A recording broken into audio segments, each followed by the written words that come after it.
Moikka! Tervetuloa taas pitkästä aikaa Sesonits Neuro-podcastin pariin. Mä oon Anna, kavereiden kesken Emppu, ja sä oot saapunut katsomaan Sesonitsin ehkä kolmatta tai neljättä jaksoa tällä vuodella. Ja tervetuloa! Mulla on tänään esitellä yksi valmistyö. Ja mä näytän teille 2 mun tämänhetkistä aktiivista keskeneräistä. Ja tervetuloa tosiaan mun uuteen toimistoon. Tai siis tää on sama mesta, jossa mä olin viime kerralla. Nyt mä vaan virallisesti myös asun tässä asunnossa. Täällä vähän kaikuu, kun meillä ei ole tässä mattoa eikä verhoja. Täällä on vaan tämmöset niinku rullaverhot. Ja mun mies on tässä viime viikkojen aikana maalannut tän huoneen ja asentanut sitten tämmöiset kivat hyllyt tänne. Tää on nyt vähän askettisen näköinen, mutta eiköhän kun mä saan tuolta mun kaikki tämmöiset kivat neulekamat ja muut. Mulla on semmoinen ihana taulu, jossa mun edesmenen isoäidin tavaroista löytynyt semmoinen ihana kotilehden, tai olisiko se ollut apulehden villasukkaohje. Semmoisia kivoja pieniä juttuja, jotka mä ajattelin laittaa tuohon hyllylle, mutta ne on kaikki vielä mun laatikoissa. Ja mun laatikot on semmoinen sotkukasa, koska mä ajattelin, että on tosi fiksu kirjoittaa sinne päälle, mitä niissä on. Mutta eihän mä näe sinne, kun siinä on vaikka 6 laatikkoa niin päällekkäin, niin eihän mä näe sinne päälle, että mitä siellä on. Ja mä ajattelin, että mä käyn kaikki kerran läpi sillä, että mitkä lähtee Suomeen, mitkä menee tuonne ylös varastoon. Koska meillä on, ne on ollut nyt meidän autotallissa, mutta tällä viikolla me ollaan rempattu meidän autotallista kotikylpylä. Ja ne ei voi jäädä sinne enää, koska jonkin verran se poreamme aiheuttaa, sieltä tulee höyryä, niin se aiheuttaa kosteutta. Eli periaatteessa kaikki, mikä sinne kotikylpylään ei kuulu, niin tulee. Me ollaan nyt eilen ja toissapäivänä vietiin kaikki ylimääräinen pois. Joo, semmoista kuuluu. Musta ei ole kuulunut pitkään aikaa, mä piti kuukausi sitten jo oikeastaan tehdä video. Mutta mä oon saanut mykoplasma-infektion ja mä oon ollut tosi kipeä. Siis mä oon edelleen kipeä.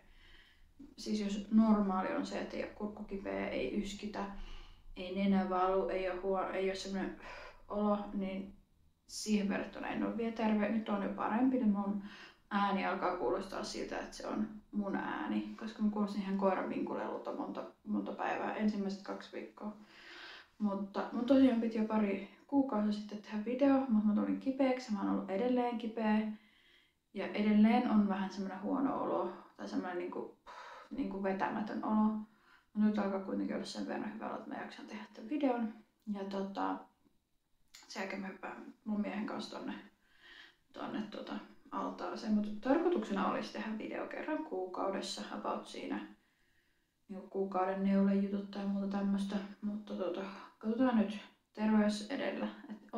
Olis vai että en ole ehtinyt. Mutta aikaa on kyllä ollut, mutta yksinkertaisesti mä oon ollut vaan niin kipeä. Että ei oikein ollut. Mulla on täällä nenäliinat ja muut. Toivottavasti mun ääni nyt kestää ja mua särkee päätä taas. Ja mä oon vähän semmonen kalpakan näköinen. Ja joo, ja semmoinen niinku asioiden tekeminen, jotka yleensä ei vaadi sen suurempia energioita, niin imee ihan kaikki energiat. Mutta olen täällä, koska tykkään tästä ja haluan kuitenkin tehdä asioita, joista tykkään, vaikka onkin ollut niin monta viikkoa kipeänä, koska muuten alkaa oikeasti pää hajota tähän hommaan. Ja semmoista. Mutta tässä nyt oli pieni päläpälä-osuus ja voimme siirtyä neulaosuuksiin. Mulla on ollut suht hyvin neula-aikaa, ei samalla tapaa kuin entisessä elämässä. Mutta mä neulan yleensä tuossa iltaisin, kun me katsotaan telkkaria tai puuhastellaan tai muuta. Ja mun neulaminen on nykyään enemmän sellaista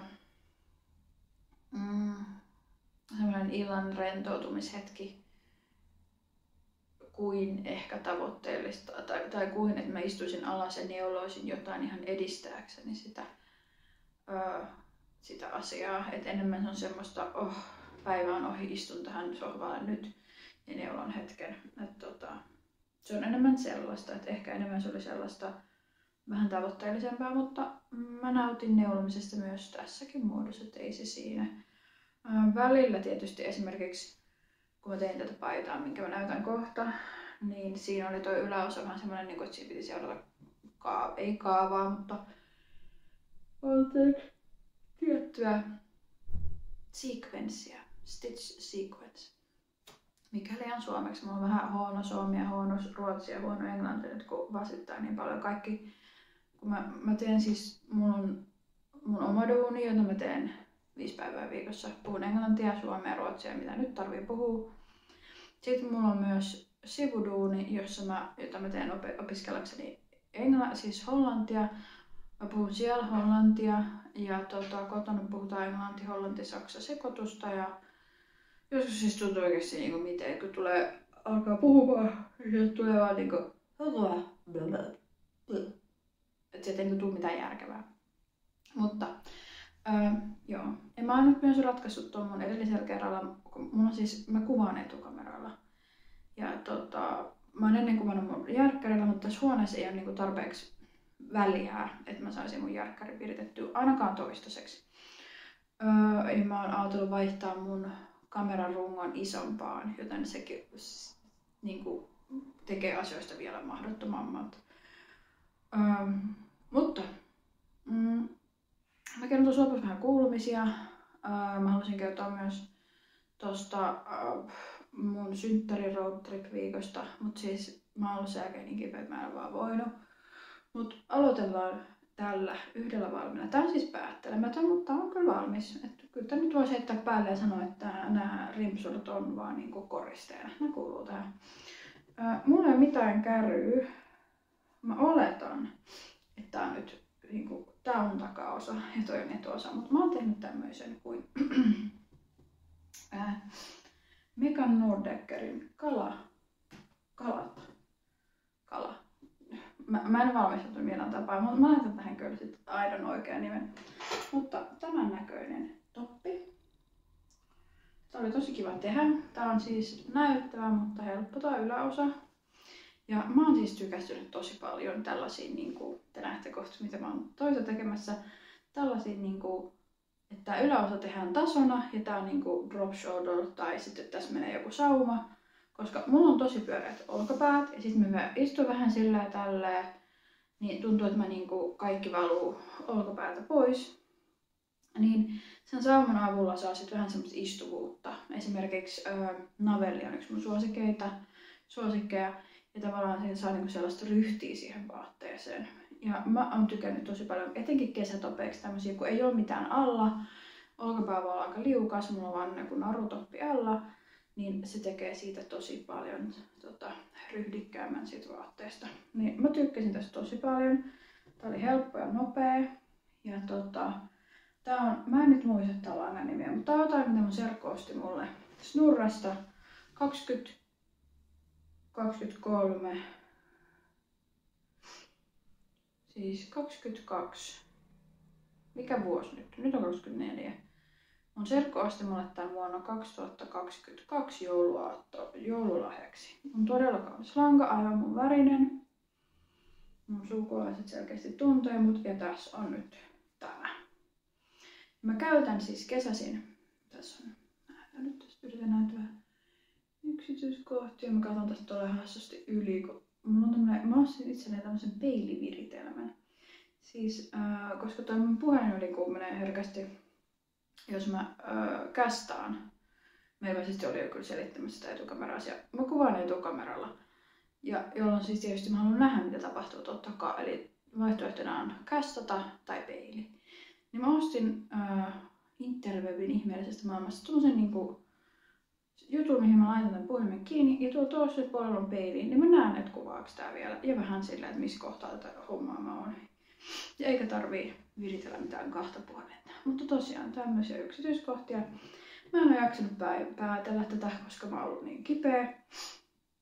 Ja mutta on aivan ihana. Mä käytän kesäisin tosi paljon tällaisia just paitoja. Ja sitten syksyllä mulla on täällä usein ihan vaan musta mekko alla. Ja sitten joku tämmönen niinku värikäs toppi päällä. Ja mä oon tykännyt näistä tosi paljon. Tai sit mulla on tämmönen ja sitten hame.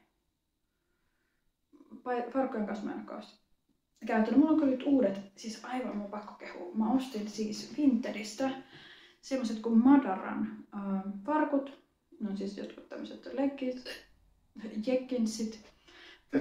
Me oltiin, oisko elokuun lopulla, joo se oli ennen mun synttäreitä, elokuun lopulla me oltiin viikonloppu Amsterdamissa ja mä ajattelin, että siellä alkaa olla sen verran kylmä.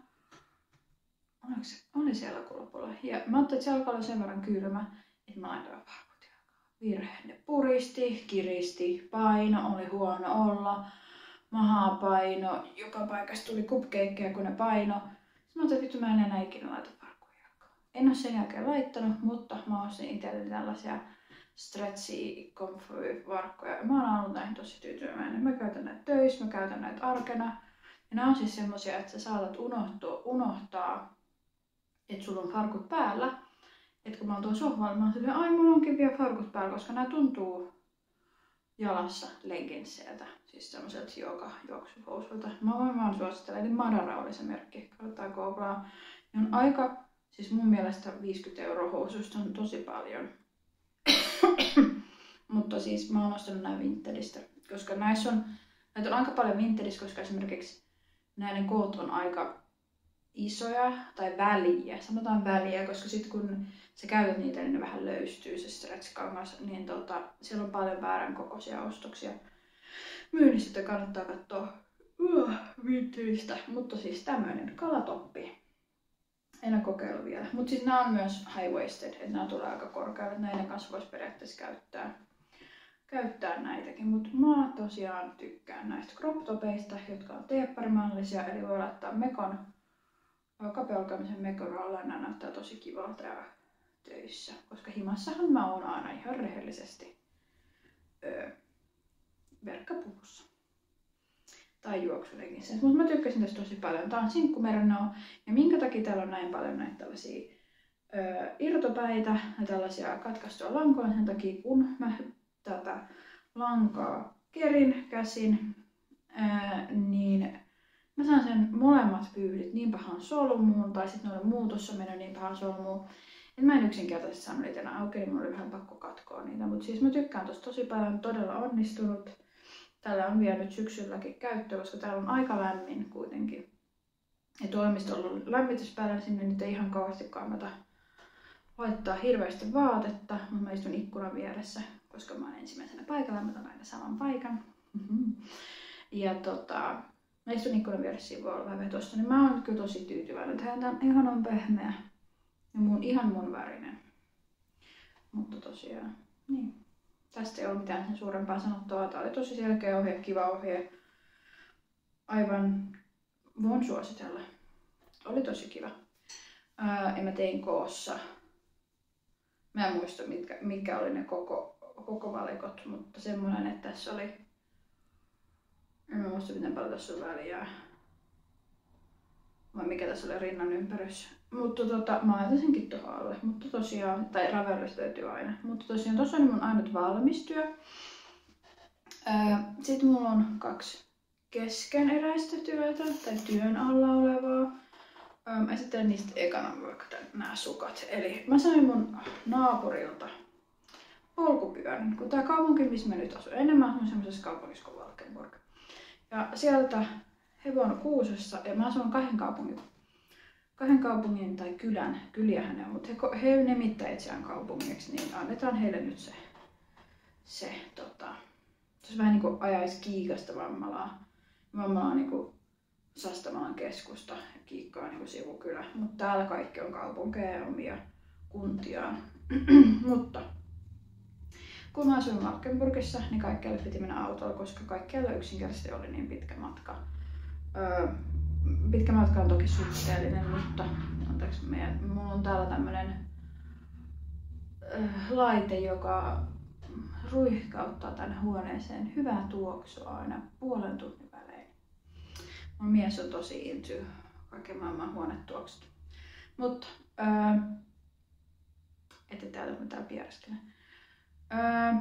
Joo, mä yritän nyt palata taas mun tämän ajatuksen juoksun takaisin, mutta Niin, mä asun ennen Valkeaporissa, siellä oli ihan turha mennä mihinkään tällaisen laiskan ihmisen ilman autoa.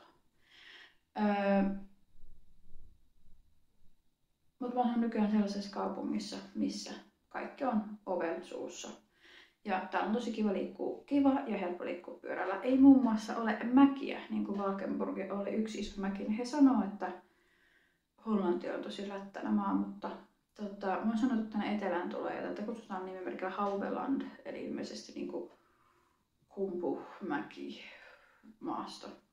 Niin täällä ei myöskään ole mäkiä, koska minun pienet jalkaseni eivät todellakaan jaksa mennä mäkeä ylös pyörällä tässä kohtaa elämää.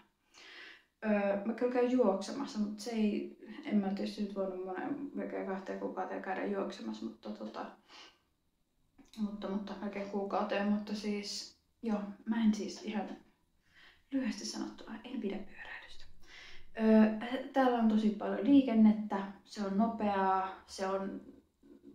liikkeet on nopeita ja näyttäviä, mutta koska täällä pääsee kivasti tuolla sivuteitä sinne keskustaan, niin mä tarvitsin pyörän, että mä voin nopeasti käydä vaikka hakemassa paketin, koska täällä parkkeeraaminen on aivan täysin painajainen ja meillä on vielä ihan helvetin iso auto. Jostain syystä pitänyt hankkia, no siitä syystä, että meillä on ihan helvetin iso koira, mutta sitä on aivan mahdotonta saada parkkiin, ja koska se on leasing-auto, niin sä et halua tavallaan jättää sitä parkkeerausta luojan käsiin, niin kuin mä mun vanhalla Volvolla saatoin vaan, no mennään nyt vähän tosta, otetaan roskista mukaan, mutta niin mä haluan sen itselleni pyörän. Mä voin mennä huolettomasti tonne. Siis kaikki sanoo, että tässä on kilsansa täällä. Eli pyöräillähän sinne menee periaatteessa parit polkaisussa. Ja mä sain meidän naapurilta sit pyörän ilmaiseksi, niin mä ajattelin hänelle tehdä tällaiset sukat kiitokseksi siitä. Ja nää on siis Jon sukat kirjasta. Aina kun on tämmönen hetki, että nyt pitää jollekin ryykästä äkkiä kivat sukat. Mä yleensä otan sen Jon sukat lehtisen. Se on semmonen vaaleanpunainen lehti. Niitä on ilmestynyt useampia tässä vuosien varrella, mutta mulla on se ihan alkuperäinen ensimmäinen. Ja mä siitä usein sitten valitsen jotain kivaa. Siellä on näitä. Ja nää on mun mielestä Jon sut. Nää. Ehkä. Mutta tämmöiset 7-veikkavauhuiset sukat. Tänne kärkeen tulisi oikeasti, olisiko se 3 vai 2 raitaa, mutta mä olisin, en rupea. Mä oon tehnyt nää harvinaisesti 2 päällä, koska kaikki mun puikot, sukkapuikot siis, mulla on erikseen, mulla on Chayagun nää setit paitoihin, mitä nyt ikinä teen. Ja sit mulla on erikseen erilaisia Knitpron päitä, irtopäitä ja kaapeleita, mä tykkään niillä tehdä sukat. Ja mutta ne on edelleen siellä samassa ryysiksessä tuolla autotallissa, jota mä välttelen purkamasta, koska se on effort.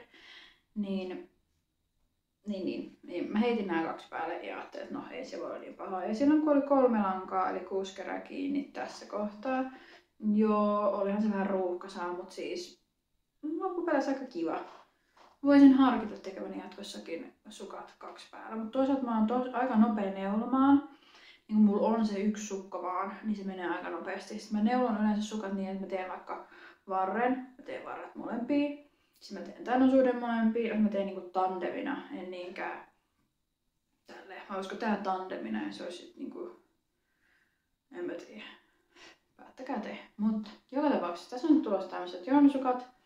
Nää on jotain 7 vegan lankoja, mitä mä tuot kotota, siis Suomen reissulta oon ostanut. Ja näistä tulee ihan kivat. Ja nämä on siis tavallaan kun neuloo ihmiselle, joka ei neulo, tai vaikka neuloskin. Mutta siis kirjoneulo on aina tosi helppo ja nopea. Tämmönen niin kuin tosi simppeli kirjoneule on aina tosi helppo ja nopea. Niin kuin easy to impress. Että wow, joku on neulonut näitä ja wow, joku on tehnyt taas kuvioakin tähän. Ja 7-veikkavahvuusena mä en osaa sanoa mikä puikko mulla on tässä, ehkä vaan, lukeekohan tässä. 3 7-5. Mä neulon 7-veikkavahvusta aina 3 7-5, jos mä teen kirjoneuletta. Tästä tulee vähän löysää tästä osuudessa, mutta no can do.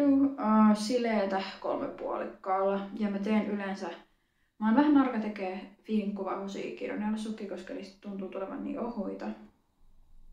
Siis ohuita, tiukkoja. Ja sitten taas kun menee hirveästi ylös puikkokoossa, niin siis niistä tulee sellaista kalaverkkoa. Mutta kirjanelosukat 7-vauhosessa on best. Ja näitä on 2 täällä. He asuu tällaisessa ihanassa muumipussikossa, minkä mä ostan Kirppikseltä. Ja joo.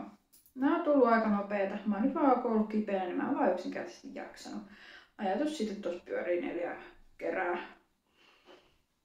lankaa, niin antaa mulle jo ideana hermoromahduksen.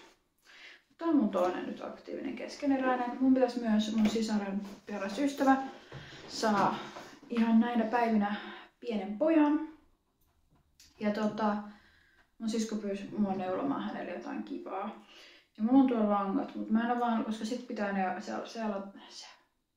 seurata ohjetta, kun tekee pieniä vauvavaatteita, niin mä en ole vaan yksinkertaisesti jaksanut lähteä siihen hommaan. Niin mä toivon, että mun olotila olisi ensi viikolla semmoinen, että pystyisin, mutta tarkoituksena olisi tehdä setti pieniä vauvavaatteita pienelle pojalle. Ja mun jäi tää koirat ja vauvat ääni.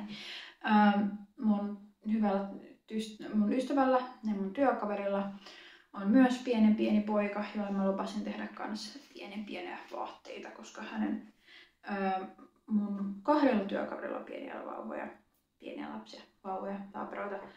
Toisen äiti neuloo paljon, mutta toisen ei, joten minä neulon sitten hänellä. Olen mä sille toisellekin neulonut, mutta on se tietysti, jos toisella on jo 15 villapaitaa ja toisella ei yhtään, niin loogisesti ajateltuna. Niin. Mutta joka tapauksessa mä olen kuitenkin neulonut, kuten mä sanoin. Meillä on tosi kylmä tässä asunnossa. Ja tää on vanha kämppä. Mun mies on selvittänyt asioita, että nämä on alun perin ollut Philipsin, täällä on ollut alun perin Philipsin tehdas. Alun perinhän tämä alue, missä me asuttiin, on ollut pelkkää, tuolla on se kirkko ja sitten on ollut pelkkää sileetä. Ja nämä on rakennettu nämä kämpät sit erilaisten tehdastyöntekijöiden asunnoiksi. Ja nämä on aina semmoisia, että tässä on 4 asuntoa yhden katon alla. Ja nämä on veikkaan jotain 60-lukulaisia, 70-lukulaisia, siis vanhoja kuitenkin. Ja eristys on aivan surkea. Me ollaan eristetty tätä nyt niin kuin pikkuhiljaa ja laitettu ja nyt eristettiin toi ullakko, koska sieltä veti tosi pahasti. Mutta täällä on tosi kalsea, kun tää on kivitalo, jossa on huono eriste. Ja mä halusin kotikäyttöön, mutta siis yleisesti ottaen mulla ei ole mitään sellaista kivaa isoa villapaitaa. Mutta sitten tulee se himassa, mä tietäisin heti, okei. Meillä on 25 astetta aina sisällä, koska faija vähän lämmittää. Siellä ehdottomasti villatakket, sen voisit riisua pois. Ja villaa nimenomaan, koska silloin kun siellä on kylmä, niin siellä on tosi kylmä. Meidän talossa se on vanha hirsikämppä, jota lämmitetään ilman lämpöpumpulla ja takalla, mutta tietysti kun takka lämmittää, niin ainakin meillä tulee aika kuuma. Mutta täällä on se ongelma, että täällä on tavallaan lämmin ulkona Suomeen verrattuna. Vähän semmoinen kalsee, että se ei saisi niinku olla liian kuuma, sitten semmoisen ison villapaidan. Mutta sen täytyisi kuitenkin olla semmoinen, että se kuitenkin niinku ajaa asiansa. Ja mä mietin sitä materiaalia, okei, merinovilla, mutta mä haluaisin siitä kuitenkin sit vähän semmoisen ryhdikkäämmän kuin mitä mulla yleensä merinosta tulee. Niin mä päädyin, mutta se ei siis ole liian kuuma, niin taas oikein rouhea villa taas on niinku pitää muotonsa. Mutta mä valitsin nyt tämmösen kuin Katja Concept Cotton Merino. Tässä on. Tää on tämmöstä niinku puhallettua lankaa. Miten mä tän näyttäisin? Ja tää on aika tämmöstä haituvaa. Tää on, jos mä lukea, siis mun näkö on huonontunut niin paljon vuoden aikana, että mä en enää näe lukea.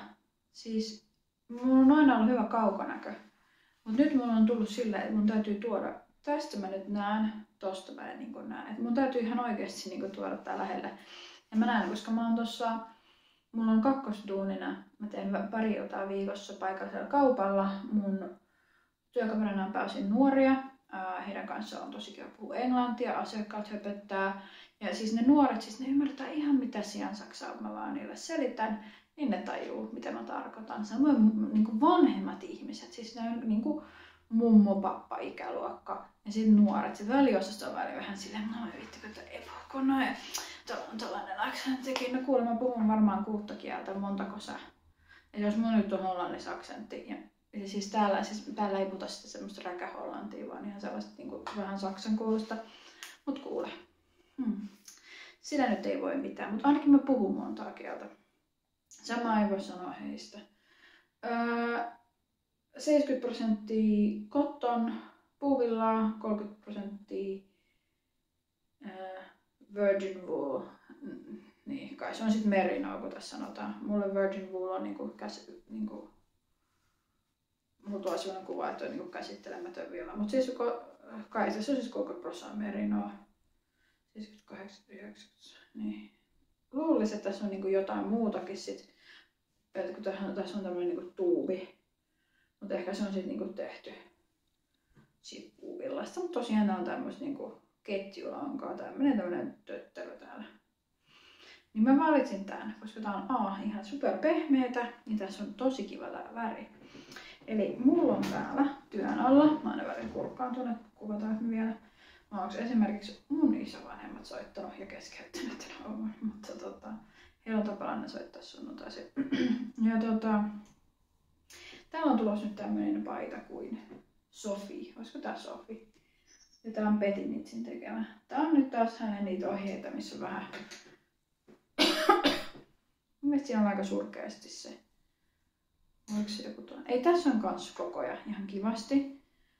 Jossain niissä hänen vanhemmissa ohjeissa on vähän surkeasti, mutta mä oon ottanut semmosen koon, missä oli muistaakseni mun rinnan ympärys on 100 ja tässä on 124 se niin valmis, että mä oon ottanut, niin kuin, että siitä tulee semmonen oversized.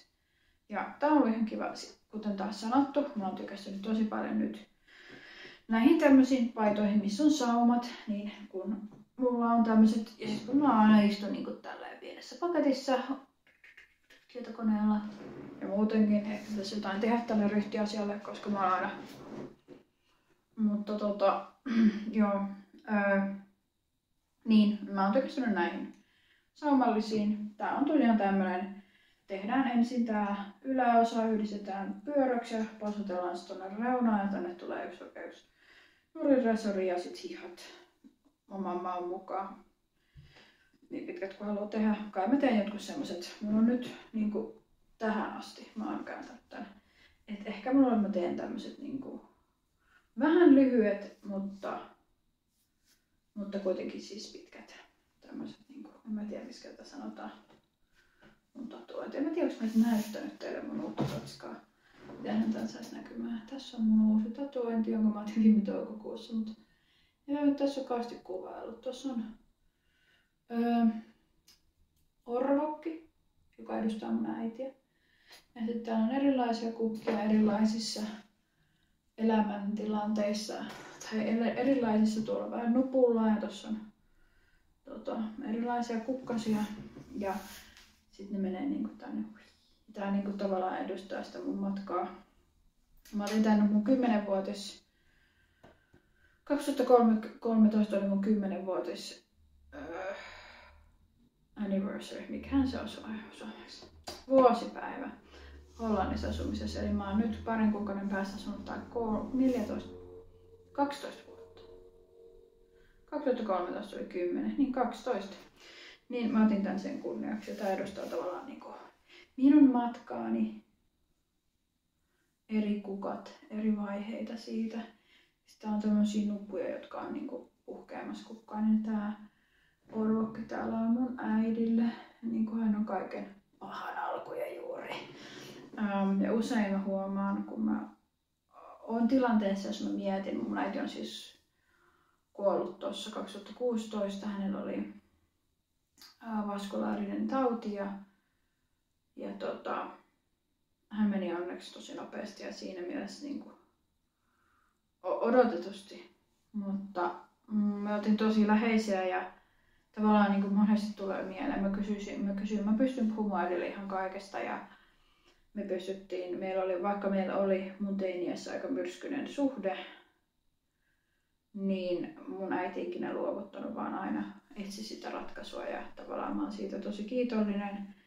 Niin usein mä huomaan, kun mä when in doubt, niin mä katson tätä kukkaa ja vähän niin kuin silitän sitä ja mietin, että mitä äiti sanoisi, että kaikki on ihan hyvin, että ei tarvitse panikoitua, mutta se on siinä ja mä näen sen tavallaan vähän niin kuin koko aika.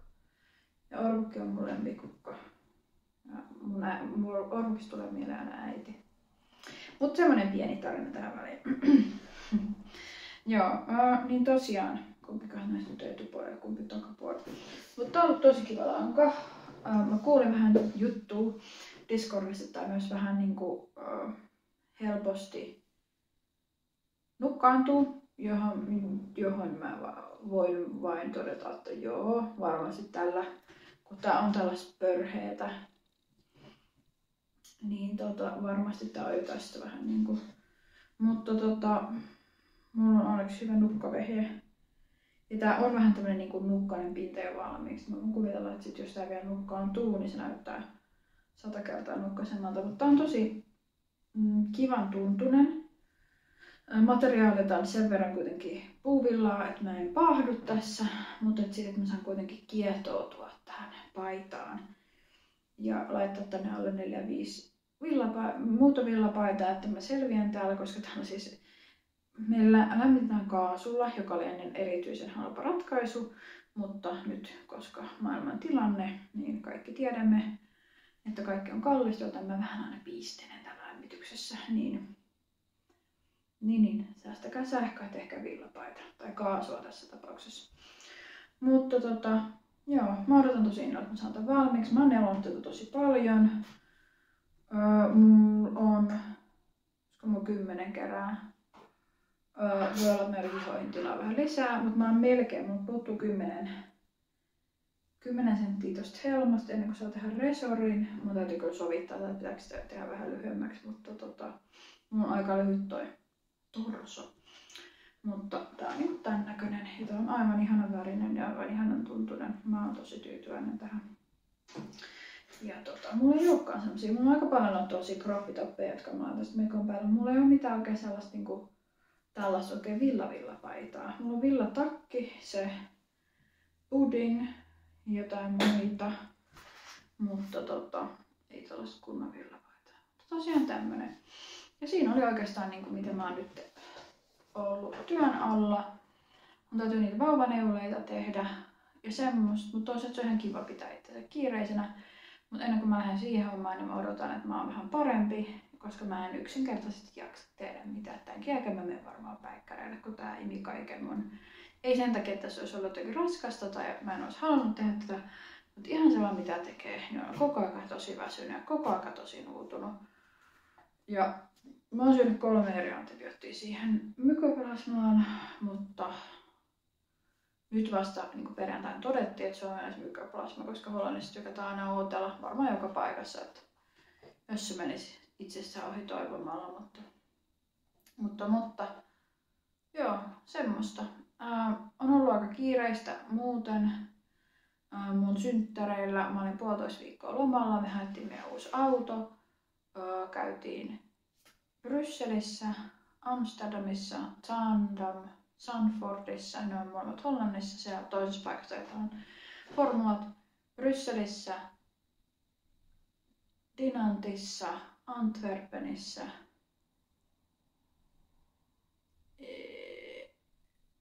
Bastoniessa. Ja sitten oli vielä, siis tässä kohtaa mun aivot on vaan niin semmoinen hölmö kasa hyytelöä. Todennäköisesti mansikan makuista hyytelöä. Mä en muista, mutta mä seuraavassa jaksossa kerron vähän lisää siitä tässä lopussa.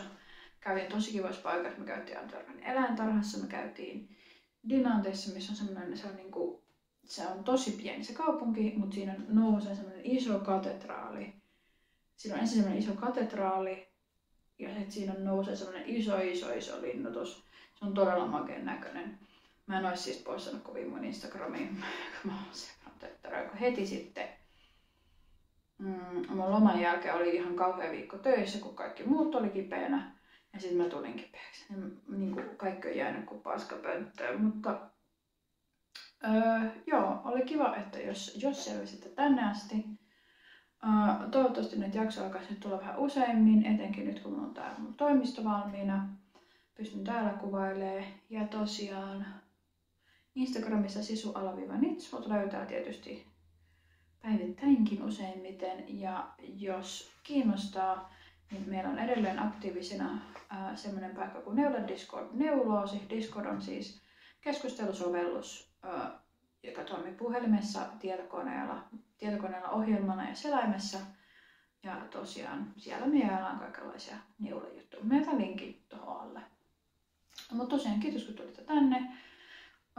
Onnittelut mulle siitä, että mun ääni kesti tänne asti. Nyt mä aion mennä tuonne alakertaan, vaihtaa uikkarit päälle ja mennä meidän uuteen porealtaaseen, koska mä olen ansainnut sen. Toivottavasti nähdään vähän useammin jatkossa. Kohta on joulu tulossa. Mä en ole vielä päättänyt, teekö mä minkäänlaista vlogia vai tekisikö mä 1 tai 2 jotain adventtijaksoa. En ole ihan 100% varma, mutta joo, katsellaan sitä sitten, koska todennäköisesti on aika kiireistä, koska toi mun mies on tosi iso joulufani ja joka viikko on vähän niinku iso joulukuussa. Se on tosi kiva. Mä en ole niinku semmonen innostuja ja hän on niistä tavallaan innostaa sit muakin mukaan, mutta joo, kiitos että oot katsellut ja palataan asiaan taas ensi kerralla. Moi moi!